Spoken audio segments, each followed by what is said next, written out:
সংঘর্ষ হচ্ছে এবং আমরা দেখতে পাচ্ছেন যে সংঘর্ষে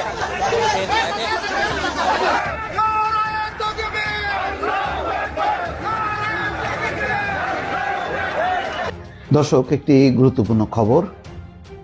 চিন্ময়কে দ্রুত মুক্তি না দিলে বাংলাদেশ সীমান্ত অবরোধের হুমকি পশ্চিমবঙ্গ বিজেপির। সরকারের উচিত ভারত সরকারকে খুবই কড়া বার্তা দেওয়া যে আমাদের দেশে যে ইস্যুটা নিয়ে একটা জীবন ছড়ে গেল, আগামীকালকে অনেক বড় ঘটনা ঘটতে যাচ্ছে, সেই ঘটনাটাতে ভারতের এই ধরনের প্রকাশ্যে বিবৃতি, সরকার কর্তৃক এই ধরনের। সুপ্রিয় দর্শক মন্ডলী, আসসালামু আলাইকুম রহমতুল্লাহ। আশা করে সবাই ভালো এবং সুস্থ আছেন। স্বাগত জানাচ্ছি আমার আরো একটি নতুন ভিডিওতে। সুপ্রিয় দর্শক মন্ডলী, খুবই দুঃখজনক একটি ভিডিও নিয়ে এসেছি। আমার নিজ এলাকার একজন অ্যাডভোকেট বাইককে সনাতনী স্কিম অর্থাৎ সনাতনীরা কুপিয়ে হত্যা করলো। সম্পূর্ণ ভিডিওটা দেখলে আপনারা বুঝতে পারবেন কেন আমার নিজ এলাকার অ্যাডভোকেট বাইককে কেন হত্যা করা হয়েছে। সুপ্রিয় দর্শক মন্ডলী, আপনাদের অনুরোধ জানাচ্ছি সম্পূর্ণ ভিডিওটি দেখার। দর্শক, একটি গুরুত্বপূর্ণ খবর। চিন্ময়কে দ্রুত মুক্তি না দিলে বাংলাদেশ সীমান্ত অবরোধের হুমকি পশ্চিমবঙ্গ বিজেপির। শুভেন্দু অধিকারী, পশ্চিমবঙ্গের বিজেপি নেতা, তিনি এই হুমকি দিয়েছেন। দর্শক, মনে হবে যেন চিন্ময় কৃষ্ণ দাস ভারতীয় নাগরিক, সুতরাং তার মুক্তির দাবি করছে। বাংলাদেশের একজন নাগরিক চিন্ময় কৃষ্ণ দাস, তার ব্যাপারে শুভেন্দু অধিকারী এই হুমকি দেওয়ার অধিকার কে দিল? পশ্চিমবঙ্গে বা ভারতে যদি কোনো মুসলমান নেতাকে আটক করা হয়, তো বাংলাদেশের কেউ কি দাবি করে? দাবি করে না, কখনো করেনি, আমি শুনি নাই। বহু ঘটনা ঘটেছে। কয়েকদিন আগে প্রকাশ্যে একজন মুসলমান নেতা এবং বেশ বড় মাপের, তার বাসভবনের সামনে গুলি করে হত্যা করা হয়েছে। বাংলাদেশ থেকে কেউ টু শব্দ করেনি। আজকে চিন্ময় কৃষ্ণ দাসের ব্যাপারে শুভেন্দু অধিকারীর কি, তার কি অধিকার আছে যে চিন্ময় কৃষ্ণ দাসের ব্যাপারে সে মন্তব্য করবে? কেন হুমকি দিচ্ছে যে বাংলাদেশের সীমান্ত অবরোধ করা হবে? এটা কি বড় ভাই সুলভ আচরণ? যে ভারত একটা বিশাল দেশ, বাংলাদেশ একটা তুচ্ছ দেশ, সুতরাং আমরা এটাকে পাত্তা দেই না, যা খুশি তাই করবো, তেমনটাই কি? অনেকটা তাই। কেননা শুভেন্দু অধিকারী হচ্ছে চরম একটা সাম্প্রদায়িক লোক। এই লোক মমতাকে পর্যন্ত ছাড়ে না, তাকেও ইঙ্গিত করে যে সে হচ্ছে বাংলাদেশের মুসলমানদেরকে প্রতিনিধিত্ব করে। এই পশ্চিমবঙ্গে বা কলকাতায় যেই মুসলমানরা আছে, তারা ভোট দেয় তৃণমূল কংগ্রেসকে, এবং সেটা শুভেন্দু অধিকারীর মত হচ্ছে এই মমতার সাথে এই মুসলমানদের একটি সম্পর্ক আছে, এবং বাংলাদেশ থেকে যত অনুপ্রবেশ ঘটে সেটা হচ্ছে তৃণমূল কংগ্রেসের ছত্রছায়ায় বা প্রশ্রয় আশ্রয়, এবং তারা হচ্ছে ভারতের বিরুদ্ধে। এরকম একটি সাম্প্রদায়িক দৃষ্টিভঙ্গি নিয়ে বারে বারে কিন্তু মমতাকেও সে সমালোচনা করে। এবার তো প্রকাশ্যে বাংলাদেশের নাগরিক চিন্ময় কৃষ্ণ দাস, তার ব্যাপারে বাংলাদেশের স্বাধীনতার পতাকা অবমাননার অভিযোগ এসছে। এছাড়াও সাম্প্রতিক সময় যে বিভিন্ন জায়গায় জায়গায় সমাবেশ করছে, হিন্দুদের পক্ষ থেকে আলাদা কিছু দাবি দাওয়া উত্থাপন করছে, এবং এমন সব বক্তব্য দিচ্ছে যাতে সাম্প্রদায়িক উত্তেজনা ছড়াতে পারে বা বিষ বাষ্প ছড়াতে পারে বলে একটি শঙ্কা। নিশ্চয়ই গোয়েন্দা তথ্যের ভিত্তিতে ডিবি তাকে আটক করেছে, এবং আজকে তাদের আস্ফালনও দেখা গেছে। ইসকনের সদস্যরা একজন আইনজীবীকে, আমিনুল, রাষ্ট্রপক্ষের আইনজীবীকে একদম প্রকাশ্যে কুপিয়ে হত্যা করেছে। তো তাদের এই বাড়াবাড়িটা নিশ্চয়ই কোনো একটা ইন্ধন আছে, মদত আছে। তো সুতরাং বাংলাদেশ তার আইন অনুযায়ী ব্যবস্থা নিতেই পারে। সেখানে শুভেন্দু অধিকারীকে সে কিভাবে হুমকি দিচ্ছে যে সীমান্ত অবরোধ করা হবে? কিন্তু ঘটনা তাই ঘটেছে, এবং ভারতীয় বাংলা ভাষার সংবাদ মাধ্যম দ্য ওয়াল এটি প্রকাশ করেছে।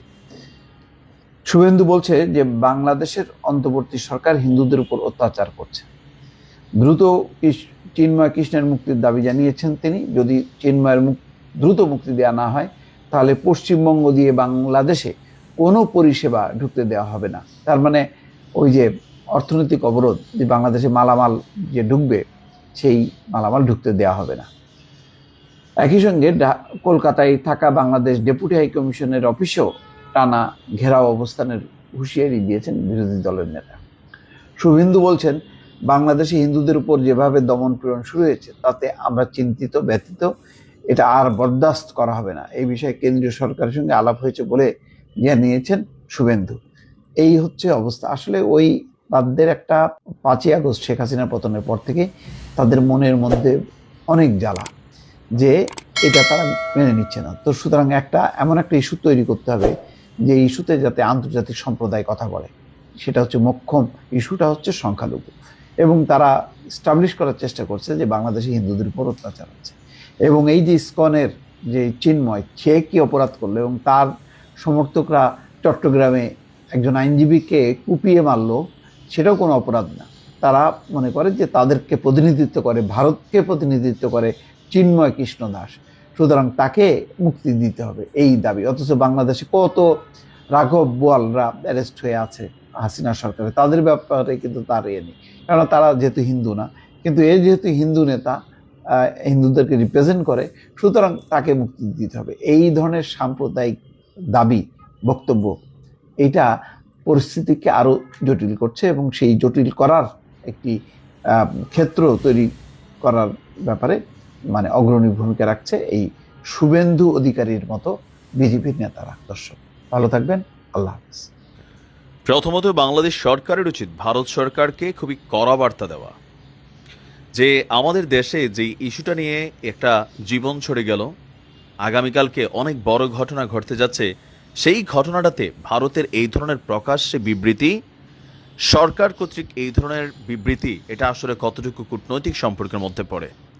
অনেকটা আগুনের মধ্যে ঘি ঢালার চেষ্টা করছে কিন্তু ভারতের যে বর্তমান সরকার আছে বিজেপি, সেখানে কট্টরপন্থী একটা সরকার কিন্তু অবস্থান করছে। ভারতে আপনারা জানেন যে এই মুহূর্তে একটা মসজিদের সীমানা নির্ধারণকে কেন্দ্র করে কয়টা জীবন ছড়ে গেছে। বাংলাদেশের ওয়ান অফ দ্য বেস্ট, কি বলা হয়, যে বিশ্বের প্রভাবশালী মুসলিম শক্তিশালী রাষ্ট্র সরকার কিন্তু বসে আছে ডক্টর মোহাম্মদ ইউনূস।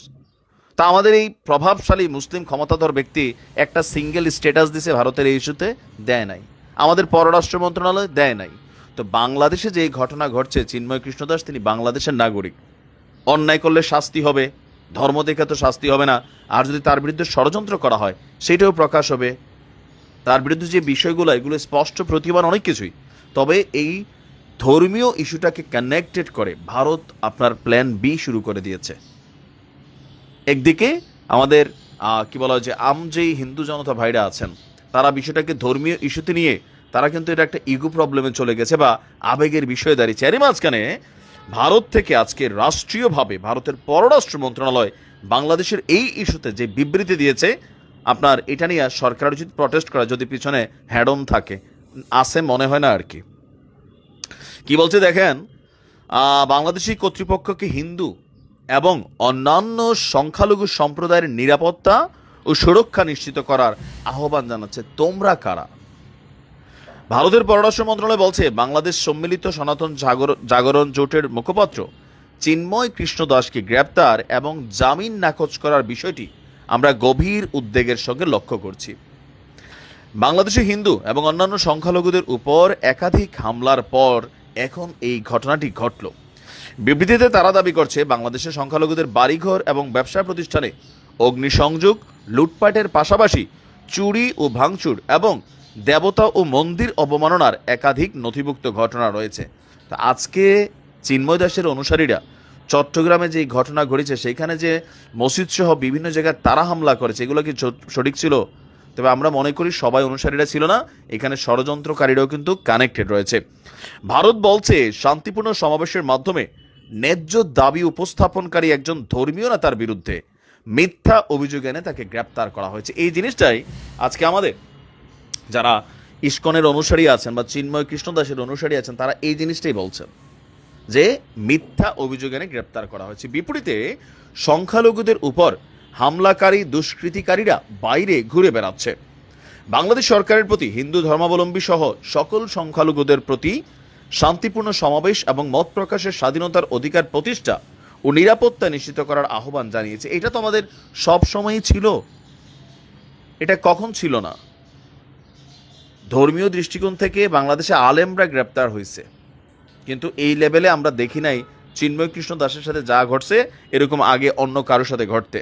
তো এখানে তারা আবার আজকে আপনার সারাদিনের যেই ঘটনাগুলো আছে সেগুলো একটা বর্ণনা দিয়েছেন। এখন আমাদের বক্তব্য হচ্ছে, আমাদের সরকার এখন তারা কি পারবে মানে এটাকে নিয়ে ডাইরেক্ট কথা বলে ভারতকে কড়া জবাব দিতে? আর যদি এটা না হয়, ভারতের এই টুইট অথবা এই বিবৃতি চলে যাবে মার্কিন যুক্তরাষ্ট্রে ট্রাম্পের কাছে। দেখা যাক পরিস্থিতি কোন দিক থেকে কোন দিকে যায়। তবে একটা দেশি বিদেশি গেম কিন্তু শুরু হয়ে গেছে, সবাইকে সাবধান থাকা উচিত। ভালো থাকো। বিসমিল্লাহির রহমানির রহিম। আমি জাফর সরকার, সাবেক সেনা সদস্য। প্রিয় দেশবাসী, আপনারা সকলেই কেমন আছেন? বর্তমান দেশের যে পরিস্থিতি যাচ্ছে সেটা আসলে সহ্য করার মতো নয়। আমরা ভেবেছিলাম আওয়ামী লীগ সরকার অধপতনের পর বাংলাদেশে একটি সুন্দর শৃঙ্খল রাষ্ট্র পরিচালিত হবে এবং জনগণ শান্তিতে থাকতে পারবে। আজকে দেখলাম কিছুক্ষণ আগে চট্টগ্রামে একজন সাইফুল ইসলাম আলিফ নামে একজন আইনজীবীকে হিন্দুত্ববাদী ইসকন গ্রুপের কিছু সদস্যরা তাদেরকে কুপিয়ে এবং জবাই করে হত্যা করেছে। এটা আমি তীব্র নিন্দা প্রতিবাদ জানাচ্ছি। একটি 90% মুসলিম দেশে হিন্দুত্ববাদীর এই সন্ত্রাসী কর্মকাণ্ড দেশের